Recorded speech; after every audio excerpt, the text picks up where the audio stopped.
This is the Trifone T Fashion, a phone that I unboxed a few months ago and gave my first impression. And this phone only costed me $40, and what it can do for $40 is genuinely impressive. From design to performance, this phone will shock you for the price. In this review, I'll go through everything you would need to know about the Trifone T Fashion. Let's start off with the design. At the back, we have the Trifone logo embossed on the back. The back is also textured lightly, which provides additional grip and a nice touch to the otherwise rather plain body of the Trifone. There's also a slight camera protrusion. Now let's turn up to the front. At the front, we have a display with a notch, which looks like they took some inspiration from Apple with their iconic eye. It's one of the most bezel-less display under $50. There's also a noticeable chin, but I can't complain. The sides have our usual volume rockers and power button, nothing out of the blue. Now let's move on to the display.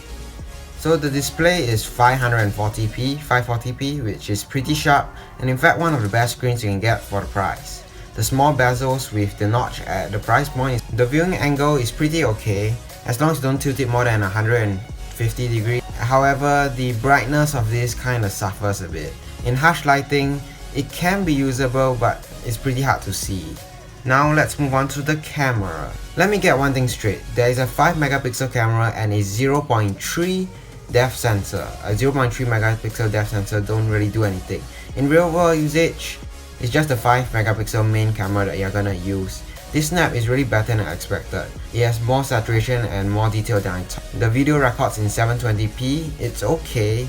However, the front is a disaster. The 2 megapixel camera on the front produces photos that lack detail and is very washed out. The 480p recording, I will not recommend, it's a disaster.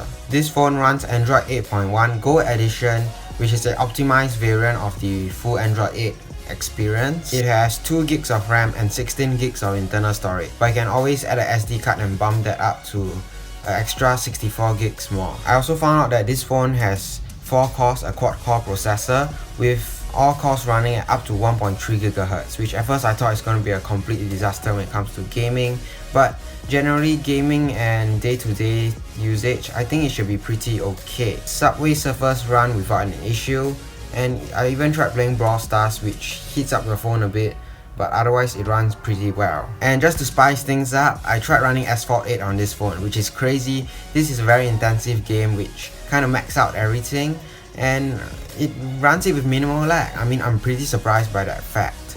I'm still thinking why this phone runs better than even the $100 Lego Z20 I reviewed earlier. Other phones in this caliber that I tried running a car simulator, it just crashed. Like for example, the Higher Alpha A1 I reviewed like 4 or 5 months ago. That was pretty long ago. The whole game just crashes. I can't even enter the loading page. How about battery life? Well, this phone will surprise you, as this is the best battery life I have in my room right now. I have over 20 phones, from flagships to all these kind of entry-level phones, and this is the best battery life.